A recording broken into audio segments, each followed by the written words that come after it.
Hi everyone, so today I'm going to be making a slightly different video. I ended up giving you guys a bit of a look at the thumbnail in my previous video, but this is the finished product, as you can see. And what I'm going to be talking about today is an AU, or perhaps even a theory that I've had about Scourge for a while. And I know that people have made very similar theories of this in the past, but I think I might actually have an idea to this question that some people might be asking throughout the fandom. And that would be, if Scourge were to have any children, who could they possibly be? Well, I think I might have found an answer to it. But once I give you the answer to this question, not only do I want you to focus on the connection that he could have had between him and his children, but the connections that he also has between him and his grandchildren. I think that his children might actually be Smoke and Boulder. Smoke as in the kitty pet who was only mentioned once in Shattered Sky, and Boulder as in the loner who ends up joining Shadow Clan around the same time as Russet Fur. First, I'll try to explain the connections between Scourge and Boulder before going on to Scourge and Smoke, because the ones between him and his son, quote-unquote, would probably be a bit more of a shorter story. For anyone who is not familiar with Boulder's story, Boulder was a Shadow Clan warrior that lived throughout the Prophecies Begin and the New Prophecy books. But Boulder has not always been a Shadow Clan warrior. In fact, it is claimed that before he joined the clans, he had been the following three things: a loner, a rogue, and even a member of Blood Clan. But if any of these things were to happen, they would have needed to happen before he was an apprentice, because after that, he seems to stick with Shadow Clan for the rest of his life. In my opinion, I think that Boulder ended up running away from Blood Clan after Scourge and the rest of Blood Clan would have probably put a bit too much pressure on him, being the leader's son and all. And in my opinion, I think that in a way everyone expected him to become the next leader rather than Bone. So because of this, I don't think that he thought that this was the right path for him, so he might have ended up running away to another part of the Two Leg place. Eventually he'll meet up with Red, and, well, he tries to decide a different fate for himself. Sure enough, he and Red will end up finding out about Shadow Clan and the rest of the clans, and pretty much what they're all about.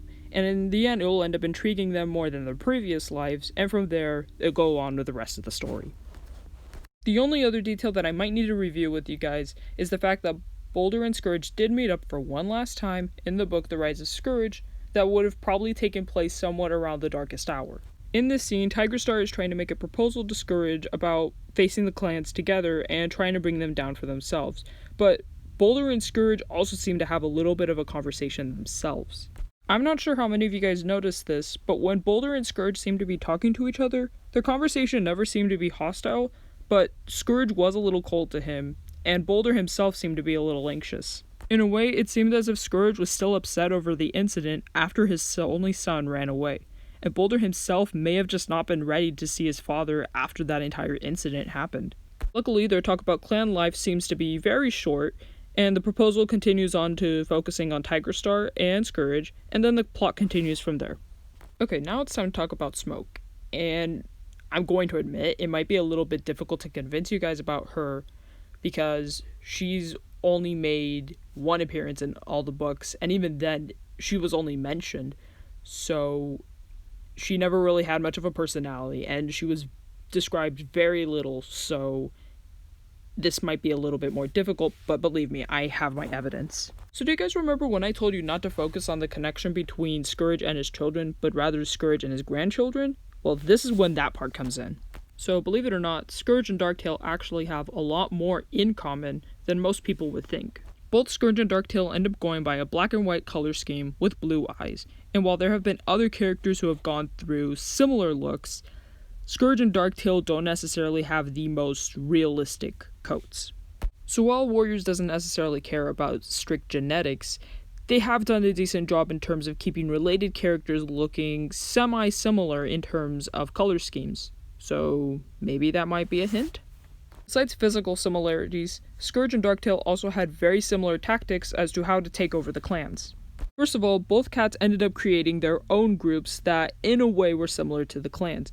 For Scourge, he ended up creating Blood Clan, and his second in command seemed to be Bone, while Darktail ended up creating Darktail's group, which later on became the Kin, and his sort of deputy seemed to be Rain. Second, both groups ended up manipulating and taking over the very same clan before going to the rest of the clans to take them over, which happened to be Shadow Clan. Third, their second choice for which of the clans to take over also happened to be the same, which was River Clan. Fourth, both of their ideas of taking over ended up killing them and yet left devastating effects on not only the clans but on others as well. In my opinion, I think that Scourge ended up teaching these ideals to Smoke at first and she wouldn't believe them, but then after the way One Whisker treated them and left both her and her son behind, she ended up promising him that she would teach him to hate the clans, and with those ideals that she learned from Scourge, she passed on to Darktail. Okay, so that's just about everything I have for today. I'm going to try to work on some stuff, and then once I get that finished, I will upload it so that you guys can check it out. But until then, I want you guys to leave your opinions down below about what you think about this theory. And if you guys really need more evidence so that I could back this up, I can try to find as much of it as possible. Besides that, I know that a lot of you guys may be aware that I am working on a PMV using the song Let Me Down Slowly. It's going to be about Scourge, and I do plan on using this sort of theory / AU on there, and that's when the OC that I have on the top right, her name is Cinder, and she will be appearing in there. The only reason why I made her was simply because I needed someone to be Scourge's mate and to have his kids, and I simply couldn't find a character who would have actually fit for this theory. So I had to go on and I had to make an OC. So yeah, you guys can go ahead, leave your opinion down below, or say just about anything else that you want, and I'll check in on you guys soon. Goodbye.